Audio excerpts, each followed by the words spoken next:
सोमवार 5 अगस्त ये दिन बांग्लादेश के इतिहास में कभी ना भुला पाने वाले दिनों में शुमार हो गया है। इसी दिन शेख हसीना की सत्ता छात्र आंदोलन की भेंट चढ़ गई। देश में ऐसा तांडव मचा कि महज कुछ ही मिनटों में शेख हसीना को न सिर्फ सत्ता बल्कि अपना मुल्क ही हमेशा के लिए छोड़ना पड़ा। वो 45 मिनट उनकी 15 साल की सत्ता पर भारी पड़ गए। आनन फानन में उन्हें अपना देश छोड़कर भारत में पनाह लेनी पड़ी। वहीं दुनिया ने वो तस्वीर भी देखी जब शेख हसीना के सरकारी आवास से प्रदर्शनकारी कीमती सामान लूट कर ले जा रहे थे।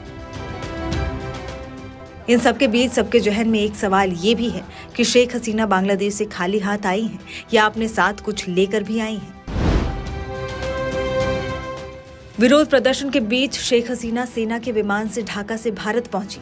इनके लिए उन्होंने सेना के AJAX 1431 विमान का इस्तेमाल किया। वो इस विमान से अगरतला होते हुए भारत पहुंची। दरअसल सेना ने उनको एक ऐसे एयरबेस से भारत पहुंचाया, इस पर कोई आता जाता नहीं है।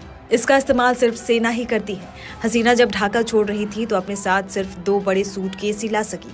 इसके महज 45 मिनट में देश छोड़ने का फैसला उनके लिए आसान नहीं था। ऐसे में उनको कुछ और अपने साथ लाने की बात सूझी भी कहाँ होगी।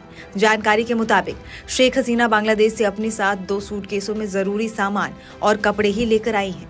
इसके अलावा वो कुछ भी नहीं ला सकी। कैसे प्रदर्शनकारी उनका कीमती सामान लूट कर ले जा रहे थे, ये तो तस्वीरों और वीडियो में सबने ही देखा। शेख हसीना के पास उनके देश में कई बैंक अकाउंट भी है जिसमें करोड़ों रुपए जमा है, लेकिन अब वो भी उनके लिए बेकार हो गए हैं।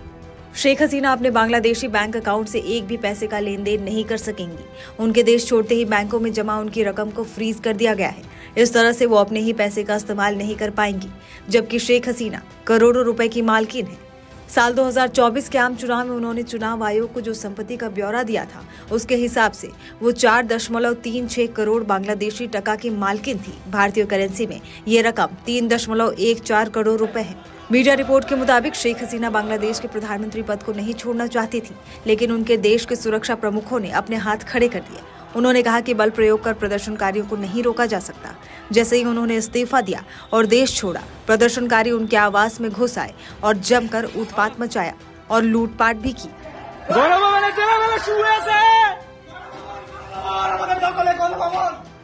रिक्शों पर लूट कर ले जाते सामान की तस्वीरें और वीडियो सोशल मीडिया पर खूब वायरल भी हुए।